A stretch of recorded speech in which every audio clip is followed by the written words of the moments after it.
to overcome this. And while we, bring these forces back and act in this new phase and reality, we need the world to understand and to press in the direction we are moving. Haley Hunt from the MSNBC. What is your message to President Biden? And can votes and democratic ideals ever win over authoritarianism? Tell me about it. Yes, Kelly. We are on that. Sorry about the comment, but yes, absolutely yes. It's not easy. It's very dangerous. I've lost good friends.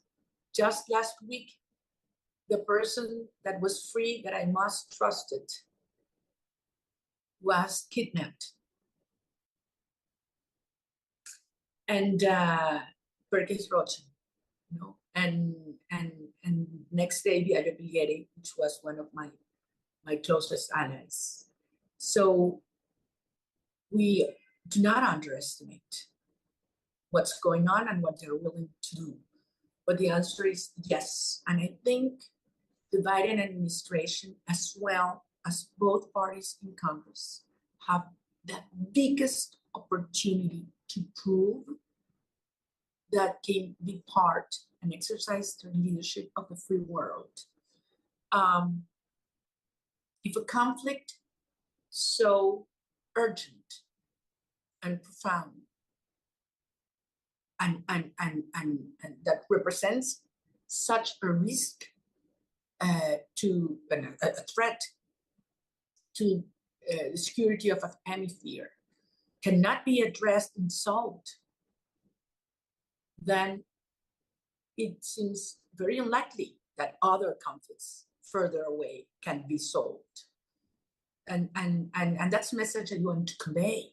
I mean, this is urgent.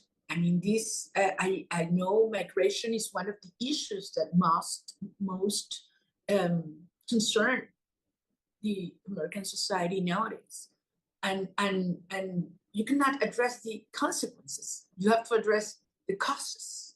And the causes of Venezuelan migration is Maduro himself and the regime. And the fact that you saw migration declining in the last months significantly is because most Venezuelans have hope and still have hope and still believe, as I do, that the end of this process will be freedom. How many days will it take? Nobody knows. Nobody knows. But I am absolutely convinced that every day that Maduro prolongs the agony, the damage is huge, not also for Venezuela, but for the region.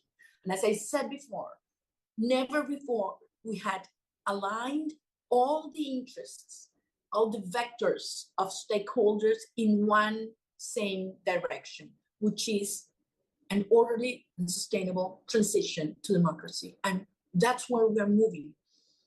We wish it could have been faster, certainly. But this has made evident that we are not facing a conventional dictatorship. It is a criminal system. And that's how it must be addressed. And as I said, there are many things that could be done in addition to those that are being put in place right now from the international community perspective. We have reached the hour already. I think we can say a few more minutes, I've been told, but probably not all the questions could be answered because it's already 11 a.m. So I'll go with the next question. Stefano Posebon from CNN International. On November 5th, the U.S. will have a new president. While President Trump embraced a maximum pressure strategy during the Guaido days, the Biden-Harris administration gambled on deeper engagement with Maduro, which led to the July 28th election. How do you think either of the two candidates could help the Venezuelan cause once a new administration is in place? And can you confirm whether you spoke with either of the candidate teams? Stefano, I think I mentioned it before. I think it's a mistake to see it as different approaches. I think it's a mix of them that has brought where we are right now. I mean, if you don't have pressure and threats, there's nothing to negotiate. There's no way you will have someone sitting down to negotiate. So you have to have both approaches. And yes, we've been in contact with both teams. Alonso Moleiro from El País. How do you feel now? Optimistic, afraid, worried? Both, Alonso. I'm certainly worried for you and from every Venezuelan that is facing this horrible situation. I'm worried because I see how social issues and the life of the Buddhists in Venezuela is already deteriorating and will be damaged significantly in the days to come. I've been in contact with sectors in the food business, and they are terrified with what they are, they're seeing happening in terms of consumption. But at the same time, I'm more than optimistic. I'm absolutely convinced that what we did is huge. I mean, this is historic. Most people thought it was impossible. And you know that. They told you, they told me it was impossible to get here. And here we are. And we have to feel very proud of what we did. And we have to recognize the strength we have. And we have to fight against the instruments that regime use, which is lies, terror, and demoralization. And when you find so-called, experts, analysts, and so on that start saying that, this is not moving ahead, or that Maduro is consolidating or stabilizing, that is false. That is false. And whoever knows Venezuelan will know that that is not happening. On the contrary. But I'm not saying this is going to be easy. No, I've never said it. And certainly these are the most dangerous times we're facing. Ana Rodriguez, del Tiempo de Colombia. Maduro continues to ignore the calls from Colombia and Brazil. Nothing more was learned from yesterday's meeting with Petro and Lula.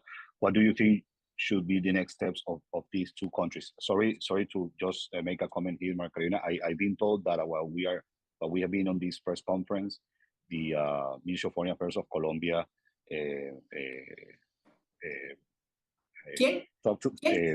Canciller Murillo, habló a la prensa, and he said that the meeting yesterday with Maduro did not happen, and they are now trying to reschedule. So, what do you think should be the next steps of Brazil and Colombia?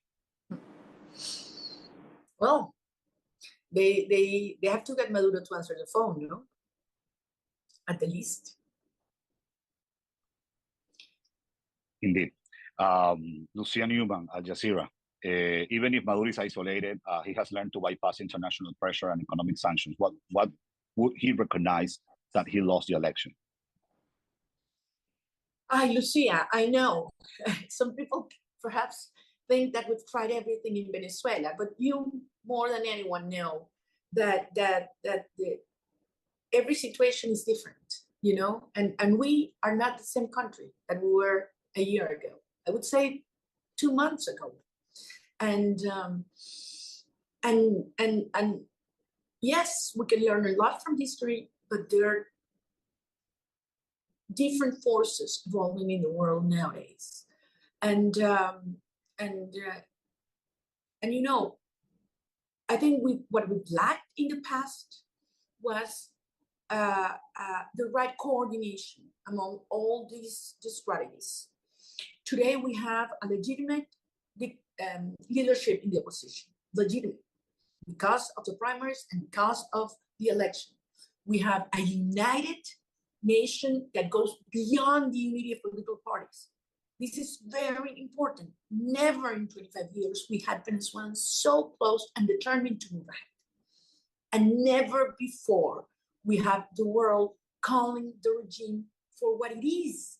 Not a conventional, authoritarian, or, como que decían, imperfect competitive ¿ah? or competitive, también le decían competitive authoritarianism, o no, Yeah, autoritarismo or competitivo. imperfect democracy y todo tipo de eufemismos, you know?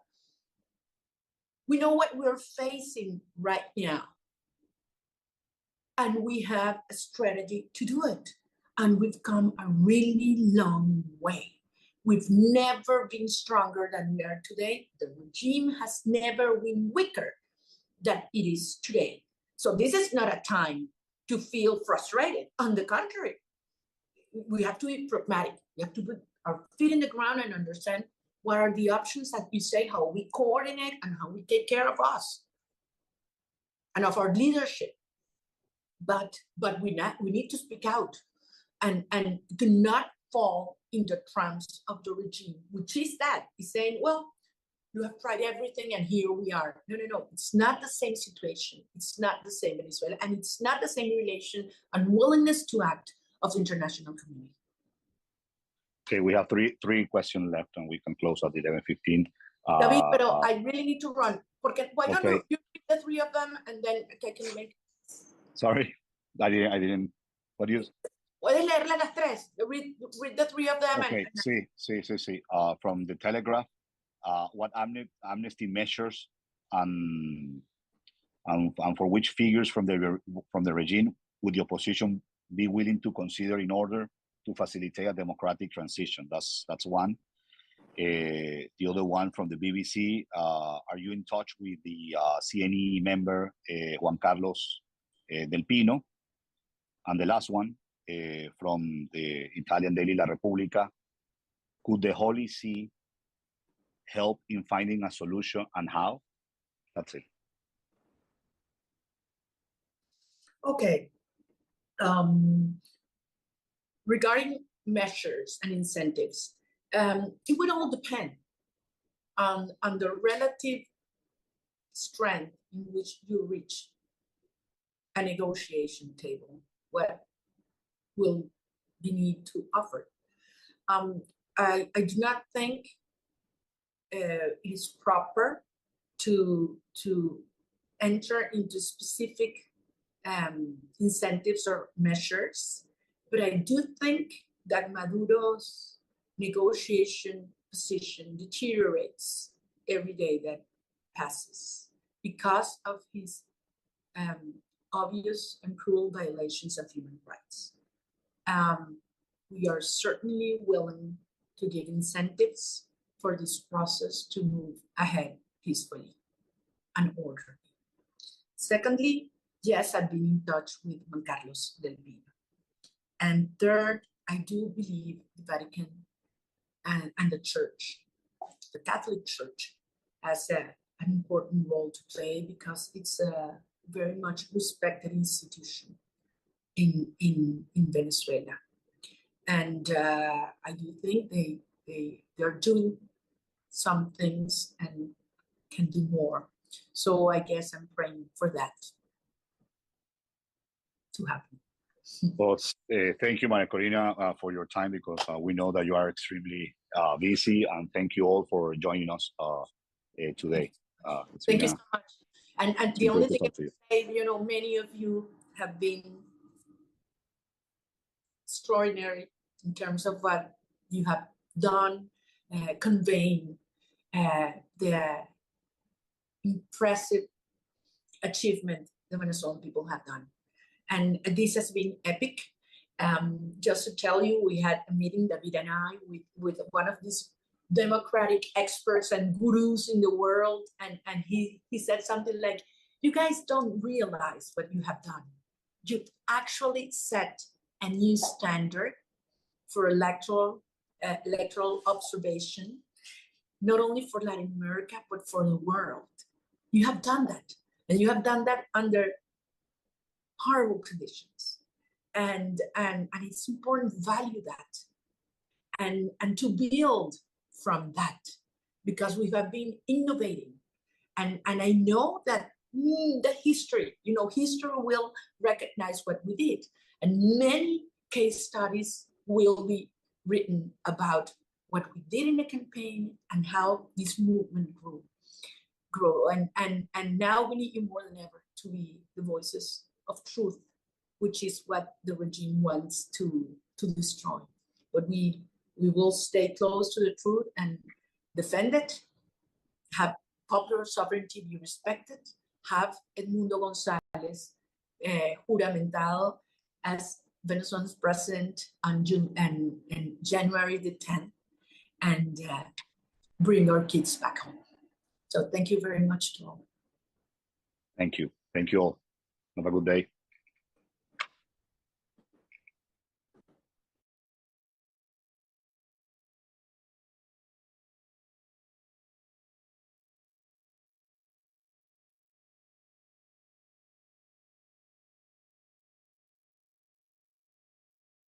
Recording stopped.